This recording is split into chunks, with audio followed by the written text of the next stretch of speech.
আমাদের বাংলাদেশের অন্যতম একটা ফেমাস পর্যটন কেন্দ্র হচ্ছে কুয়াকাটা সমুদ্র সৈকত, যেটা সাগরকন্যা নামে অনেক বেশি পরিচিত। আর এটার যখন সিজন চলে তখন দেশ বিদেশ থেকে হাজার হাজার মানুষ এটা ভিজিট করার জন্য আসে এখানে। এটা যেহেতু আমাদের বরিশালেই, তাই এর আগেও বেশ কয়েকবার যাওয়া হয়েছিল এখানে। কিন্তু এইবার এই সময়টাতে এটার একটা ডিফারেন্ট এবং হিংস্র লুক আমি দেখতে পেয়েছি। যারা মূলত সমুদ্রের হিংস্রতা এবং গর্জন পছন্দ করেন তাদের জন্য আমি বলবো এই টাইমটা কুয়াকাটা যাওয়ার জন্য বেস্ট। এই সময়টাতে যেহেতু অনেক বেশি পরিমাণে বৃষ্টি হয়ে থাকে, তাই হয়তো অনেক ঘোরাঘুরি করা সম্ভব না। তবে সমুদ্রের ঢেউ এবং সমুদ্রে গোসল করে আপনি যে মজাটা পাবেন, সেটা হয়তো আপনার ঘুরতে না পারার যে আক্ষেপটা থাকে সেটা দূর করার জন্য এনাফ। আমরা এর আগেও বেশ কয়েকবার কুয়াকাটা গিয়ে থাকলেও এইবার ফর দ্য ফার্স্ট টাইম আমরা 4 থেকে 5 ঘন্টা সমুদ্রের পানিতে এনজয় করেছি। মূলত এই সময়টাতে অনেক বেশি পরিমাণে পানি থাকে এবং অনেক বেশি ঢেউ দেখা যায়, যার কারণে মোমেন্টগুলো আরো অনেক এনজয়েবল হয়ে ওঠে। হয়তো ঢেউগুলো খুব ভালোভাবে ক্যামেরায় বোঝা যাচ্ছে না, বাট ট্রাস্ট মি, ঢেউগুলো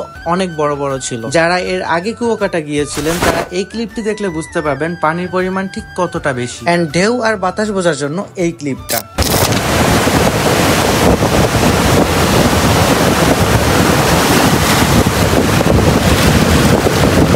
সো যারা সমুদ্র, আকাশ, বৃষ্টি, ঢেউ, বাতাস, সমুদ্রের গর্জন একসাথে উপভোগ করতে চান তাদের জন্য বেস্ট টাইম এটা।